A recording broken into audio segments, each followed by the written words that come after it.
Real world के जो changes हैं उसको ये डिपेक्ट करता है। Real world is derived by the human behaviour. तो ह्यूमन बिहेवियर में जो भी चेंजेस हैं वो बेसिकली आपके एरर टर्म जो है वो तो स्टेटमेंट ऑफ थ्योरी कर लिया था हमने। स्पेसिफिकेशन ऑफ मैथमेटिकल मॉडल, ये इस तरह का मैथमेटिकल मॉडल बनाया था, y + β1 + β2x। ओके, ये सब हमने किया था। और हमने एक स्पेसिफिक प्रॉब्लम ली थी, इनकम और कंजप्शन एक्सपेंडिचर के बीच में रिलेशनशिप डिराइव कर रहे थे। ठीक है, जिसमें β1 तो इंटरसेप्ट होता है, β2 इज योर स्लोप। स्लोप, अब ये वाली जो इक्वेशन है इसके अंदर बेसिकली आपका जो स्लोप है वो एमपीसी ही कहलाता है, इनकम और कंजप्शन के रिलेशन। ओके, इसके बाद में बेसिकली हमने इकोनोमेट्रिक मॉडल किया था। ओके, जो मैथमेटिकल मॉडल बनाया था उसी मॉडल के अंदर हमने क्या किया, एरर टर्म ऐड कर दी।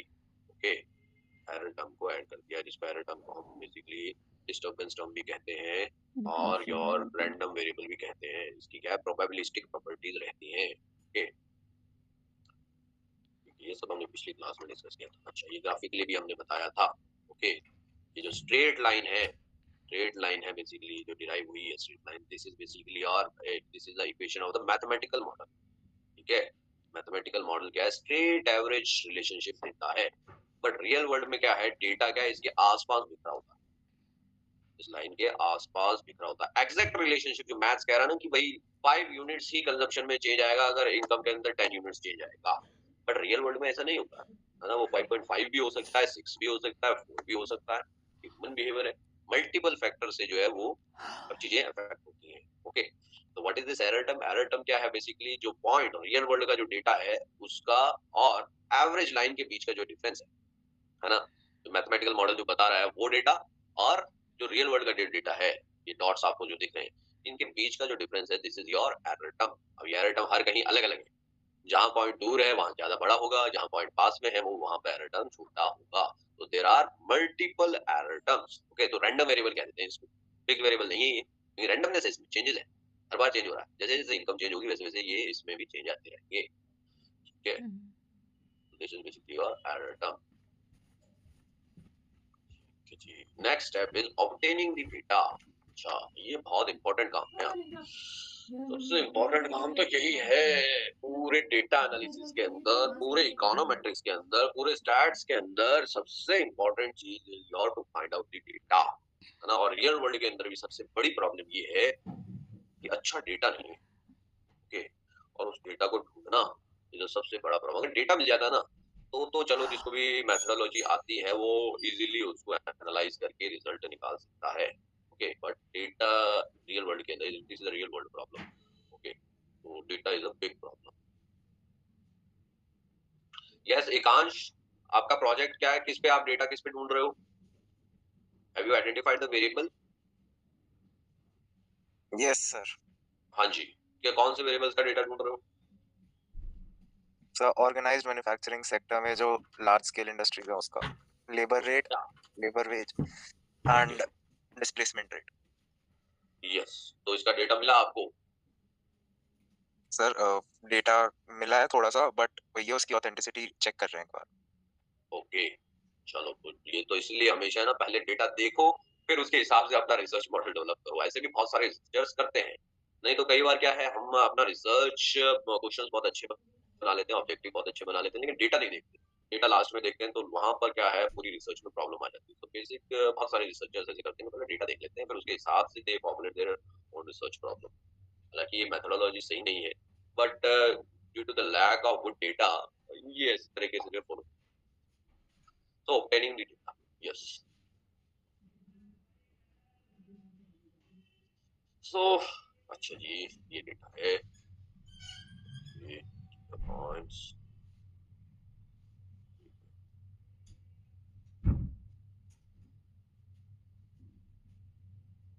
Will get the data. अब अभी तक हम जो है कंजप्शन एक्सपेंडिचर और इनकम के बीच के रिलेशनशिप की बात कर रहे थे। And this particular example they have got the data of income and यहाँ पे इनकम जो है एक्स वेरिएबल से डिनोट हुआ है एंड योर कंजप्शन एक्सपेंडिचर जो है वो वाई वेरिएबल से डिनोट हुआ है।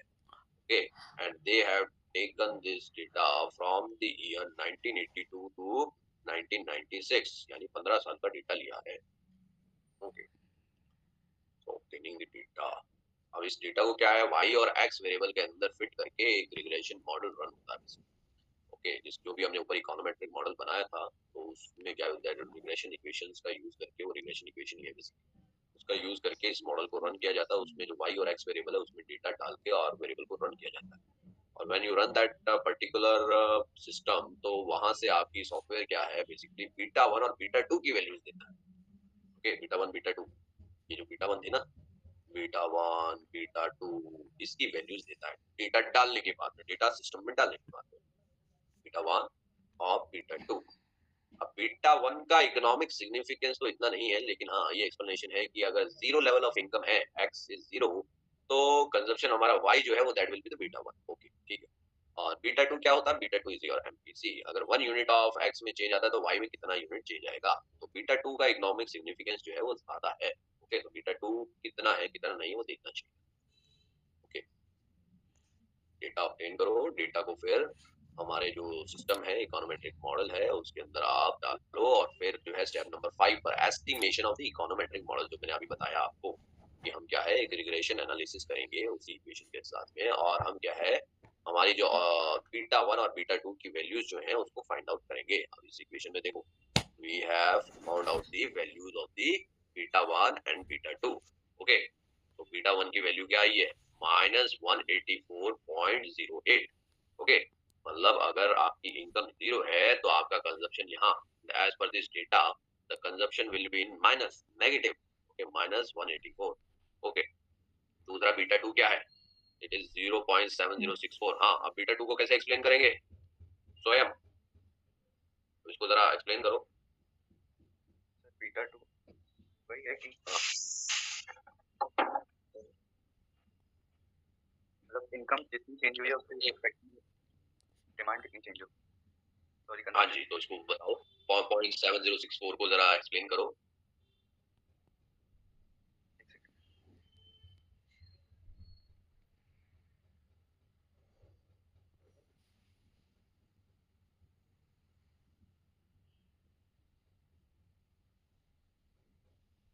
एक्सप्लेन क्या करना है?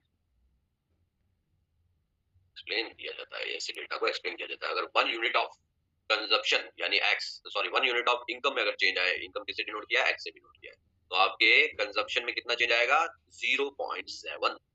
इस तरीके से इसको क्या लिखना है ओके, अगर 1 यूनिट इनकम में यानी x में चेंज आता है तो कंजप्शन में कितना चेंज आएगा? 0.7 चेंज आएगा। ठीक है, तो इस तरीके से जो है हर वेरिएबल, हर बीटा कोफिशिएंट को क्या है एक्सप्लेन करना आना चाहिए। ठीक है, अब इस इक्वेशन के अंदर क्या है हमारे, एक चीज देखेंगे आप, हैट लगा रखा है, वाई के ऊपर हैट लगा हुआ है ना, ये ऊपर टोपी सी पहना रखी है ऊपर, वाई के ऊपर अगर ध्यान से देखो ऊपर कैप लगा हुआ है। ठीक है, तो कैप का मतलब क्या होता है? Estimated.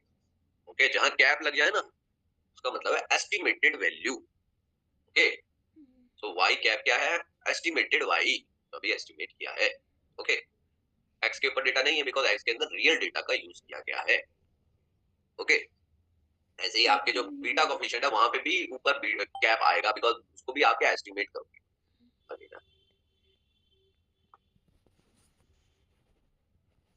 Next is hypothesis testing. Step number 5 में एस्टिमेशन ऑफ द पैरामीटर, जो आपके बीटा 1 और बीटा 2 जो है वो आपने निकाले, वो उसको क्या एस्टिमेट करना है। एंड उसके बाद में आता है step number 6। Okay, step number 6 talks about the hypothesis testing, है ना। तो अब क्या करना है बेसिकली, जो भी मॉडल हमें मिला है, जो भी हमने एस्टिमेशन किया है, ओके, जो हमारी लास्ट में इक्वेशन निकली है उसमें जो भी पैरामीटर्स हैं वो कितने अच्छे हैं। ओके, क्या उसको वाइड पॉपुलेशन के ऊपर उसको यूज कर सकते हैं कि नहीं। ठीक है, अब हाइपोथेसिस टेस्टिंग में आप पढ़ते हो confidence interval. Okay, yes Lakshmi, what is confidence interval? Lakshmi, what is confidence interval? सही याद नहीं आ रहा।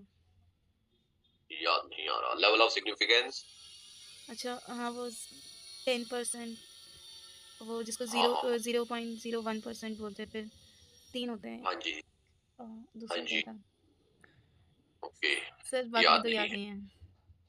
ओके, एकांश, यस सर।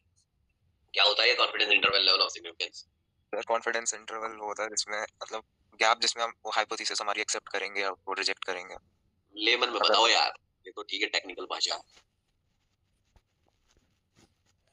सर लेमन मतलब बेसिकली वैल्यू मतलब इंटरवल ऑफ वैल्यूज जिसमें हम या तो हमारी जो हाइपोथेसिस है हम उसको मानेंगे या तो नहीं मानेंगे। मतलब हमारी जैसे हम लेके चलते हैं, जैसे फॉर एग्जांपल हमारी हाइपोथेसिस है कि इस पॉइंट पे ये चीज होगी, तो कॉन्फिडेंस इंटरवल में अगर हमारा वो पॉइंट उस पे लाई करता है तो हम उसे एक्सेप्ट कर लेंगे, तो हमारी वो प्रूफ सही हो जाएगी कि हाँ। ठीक है। ओके, सो बेसिकली क्या है हाइपोथेसिस टेस्टिंग जो है, इसके अंदर दो चीजें हैं। हाइपोथेसिस टेस्टिंग के ऊपर बेसिकली हमारा हाइपोथेटिकल स्टेटमेंट ही है। ओके, ऊपर क्या है, बेसिकली हमारी स्टेटमेंट ही है। हमने जो रिलेशनशिप डिराइव किया है कि हमारा वाई और एक्स वेरिएबल के बीच में एक हाइपोथेटिकल रिलेशनशिप है।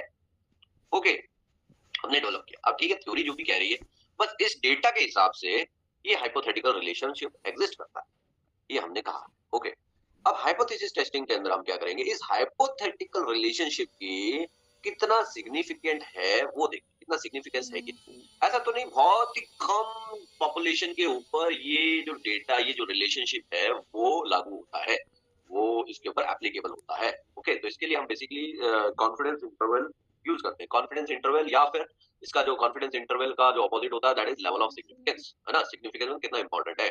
ओके, तो अगर बेसिकली हम इकोनॉमिक्स में क्या है, या तो 90% कॉन्फिडेंस लेवल पे चीजों को देखते हैं, या फिर 95% पे देखते हैं, या फिर 99% पे देखते हैं। ओके, सो 99% का मतलब क्या हुआ, 1% level of significance. 95% confidence level का मतलब क्या हुआ, 5% level of significance. 90% confidence level का मतलब क्या हुआ, 10% level of significance. Okay, so basically जब हम 90% कॉन्फिडेंस लेवल की अगर बात करते हैं, है ना, तो इसका मतलब ये होता है कि 90% of the time this model will जो है वो सही वैल्यूज बताएगा। ओके, 95% कॉन्फिडेंस लेवल की अगर हम बात करते हैं तो इसका मतलब है 95% ऑफ द टाइम ये जो आपका जो मॉडल है वो आपकी ये जो है सिग्निफिकेंट जो है करेक्ट वैल्यूज जो है वो बताएगा। ठीक है, जिस भी क्षेत्र का, जिस भी डेटा, जो डेटा हमने लिया है उसके आसपास का। ओके, तो ये चीजें देखते हैं हाइपोथेसिस। ऐसा ना हो 90% से नीचे जो है 80% 60% कॉन्फिडेंस लेवल हो, तो ऐसे केस में हम ऐसे मॉडल को क्या है रेप्लिकेट नहीं करेंगे। ओके, एक अच्छा मॉडल वो होता है जिसका लेवल ऑफ कॉन्फिडेंस लेवल जो है वो 90% से ऊपर हो, 90% से ज्यादा जो टाइम जो है ये आपका जो रिलेशनशिप है वो एग्जिस्ट करता हो। ओके,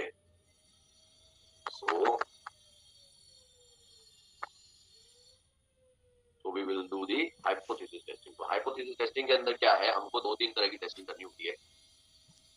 एक तो बीटा 1 की टेस्टिंग करते हैं हम, ठीक है, बीटा 1 की टेस्टिंग करते हैं हाइपोथेसिस टेस्टिंग में। एक बीटा 2 की अलग से टेस्टिंग करते हैं। एक ओवरऑल सिग्निफिकेंस भी चेक करते हैं कि ओवरऑल ये जो हमने इक्वेशन बनाई है इसकी भी हाइपोथेसिस टेस्टिंग करते हैं। तो इसके लिए हम बेसिकली क्या है आपका, आगे हम आर पढ़ेंगे, एक आर वैल्यू है उसके बारे में पढ़ेंगे, तो उसकी बेसिकली क्या है हम हाइपोथेसिस टेस्टिंग करते हैं, ओवरऑल सिग्निफिकेंस कहते हैं। ठीक है, तो हम इसके यहाँ पर क्या है तीन तरह के हाइपोथेसिस टेस्टिंग करेंगे। एक तो क्या करेंगे, बीटा 1 की हाइपोथेसिस टेस्टिंग करेंगे, बीटा 2 की हाइपोथेसिस टेस्टिंग करेंगे, और एक ओवरऑल मॉडल की हाइपोथेसिस टेस्टिंग करनी है। ठीक है, अगर ये वैल्यू सबकी सब सिग्निफिकेंट है, ठीक है, 95% या 90% पे, तो हम कहेंगे ये मॉडल जो है बहुत बहुत अच्छा है, इसको आगे के लिए हम फोरकास्टिंग पर्पस के लिए यूज कर सकते हैं। ठीक है, अभी हम ब्रीफ में कर रहे हैं सब चीज। तो इस तरीके से हाइपोथेसिस टेस्टिंग करना है। ठीक है, अगर हाइपोथेसिस टेस्टिंग में कोई चीज पास हो जाती है, ओके, तो हम क्या कहेंगे, उस मॉडल को एक अच्छा मॉडल बताएंगे and we will use that model in forecasting and prediction purpose. ठीक है, वो तो मॉडल अच्छा है तो फ्यूचर की वैल्यू तो अच्छे से बताएगा, वो प्रेडिक्ट कर सकता है। ठीक है, अगर हाइपोथेसिस टेस्टिंग फेल हो जाती है तो क्या करेंगे, Dhruv? Yes Dhruv. Sir we will not accept the model. We will not accept the model. तो ऐसे केस में क्या करना चाहिए, स्वयं हमें रिलेशनशिप तो ढूंढना है ना कंजप्शन और इनकम के बीच में, तो करें क्या, मॉडल बदल दें कैसे? मतलब जिससे करेक्ट है हाइपोथेसिस।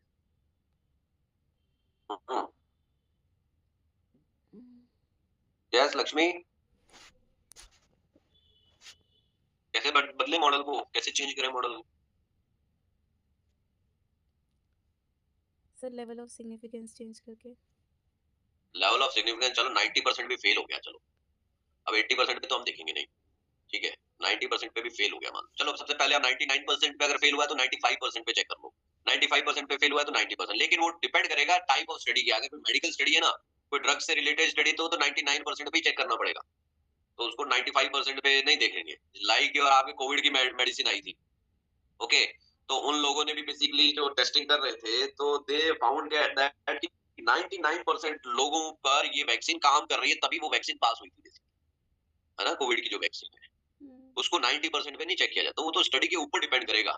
अगर कोई ऐसा pharmaceutical drug related medicine related ऐसी कोई जहां लाइफ और डेथ की प्रॉब्लम है, तो वहां basically we check the hypothesis at 99% confidence level. लेकिन सोशल साइंसेस की बात है, जहाँ पॉलिसी वगैरह की बात है, वहां पर हम 95% और 90% भी लेके चल सकते हैं, ठीक है, तो वो तो डिपेंड करेगा, लेकिन फिर भी चलो 90% पे भी अगर फेल हो जाता है तो क्या करें, इतना चेंज करें? Yes anyone?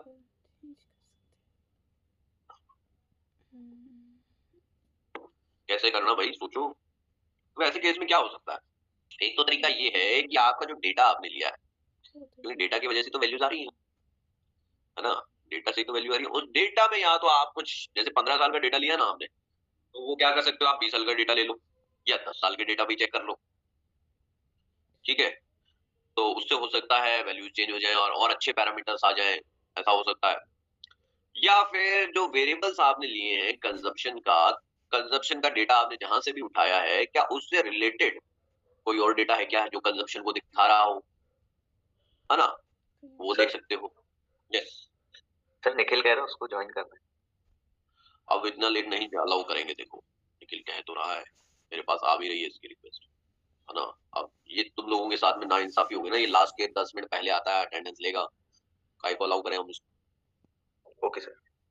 हाँ जी, बस 15 मिनट्स में ज्वाइन करना चाहिए, ओके, तो इस तरीके के चेंजेस जो है हम कर सकते हैं, ओके, जिससे कि क्या है, फिर वापस से हमें वही शुरुआत से वही मेथोडोलॉजी उस पर्टिकुलर मॉडल के उस डेटा के ऊपर जो है हमें रन करनी पड़ेगी लास्ट में हाइपोथेसिस टेस्टिंग, अगर वहां पास हो जाता है then we will use this model for the forecasting और द प्रेडिक्शन पर्पस, ठीक है, अब जो है फोरकास्टिंग पर्पस में यूज करते हैं।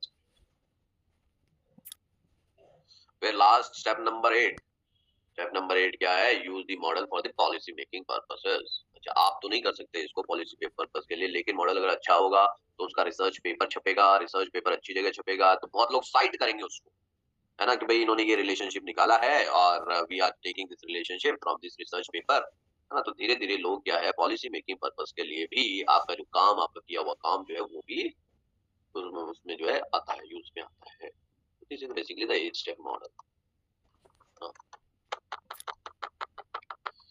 ओके, आज के लिए इतना बहुत है, तो हमने क्या है बेसिकली ये सारे मॉडल